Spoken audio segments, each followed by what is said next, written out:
আসসালামু আলাইকুম প্রিয় ছোট্ট বন্ধুরা। আজকের গল্পটি খুব সুন্দর এবং আমাদের জন্য অনেক শিক্ষণীয়। গল্পটির নাম সৎ কাজের প্রতিদান। চলো তাহলে শুরু করা যাক। একদিন রাস্তার ধারে এক বৃদ্ধ মানুষ ভারী বোঝা নিয়ে হেঁটে যাচ্ছিলেন। তার হাতে ছিল একটি বড় ব্যাগ, যার মধ্যে ছিল বাজারের অনেক জিনিস। বয়স বেশি হওয়ার কারণে তিনি খুব কষ্ট পাচ্ছিলেন।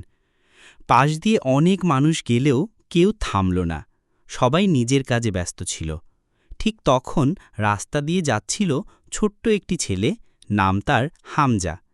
হামজা দেখল বৃদ্ধ মানুষটি হাঁটতে হাঁটতে ঘেমে যাচ্ছেন এবং বারবার থামছেন। সে দৌড়ে গিয়ে বলল, চাচা, আপনি কি চান আমি ব্যাগটা বহন করি? বৃদ্ধ লোকটি অবাক হয়ে তাকালেন। তারপর হাসি মুখে বললেন, বাবা, তুমি কি পারবে? হামজা বলল, ইনশাল্লাহ পারব।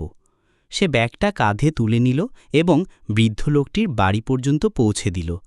বাড়িতে পৌঁছে বৃদ্ধ অনেক খুশি হয়ে বললেন, বাবা, তুমি আমাকে যে সাহায্য করলে তা আমি কোনোদিন ভুলব না। আল্লাহ যেন তোমার জীবনে বরকত দেন।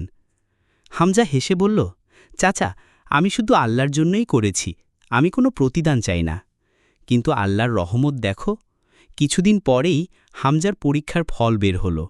যেখানে সে ভেবেছিল খুব কম নাম্বার পাবে, আল্লাহ তার জন্য বরকত করে দিলেন এবং সে ভালো রেজাল্ট পেল। সে বুঝল আল্লাহ কখনও সৎ কাজের প্রতিদান নষ্ট করেন না। শিক্ষণীয় অংশ। এই গল্প থেকে আমরা শিখি, যদি আমরা মানুষের উপকার করি, আল্লাহ আমাদের জন্য আরও ভালো কিছু রাখেন। মানুষ প্রতিদান না দিলেও আল্লাহ অবশ্যই প্রতিদান দেন। তাই আমাদের উচিত সবসময় নিঃস্বার্থভাবে সৎ কাজ করা। প্রিয় ছোট্ট বন্ধুরা, সৎ কাজ কখনও বৃথা যায় না। তোমরা সবসময় অন্যকে সাহায্য করবে আর আল্লাহর জন্য ভালো কাজ করবে। আজকের গল্প এখানেই শেষ।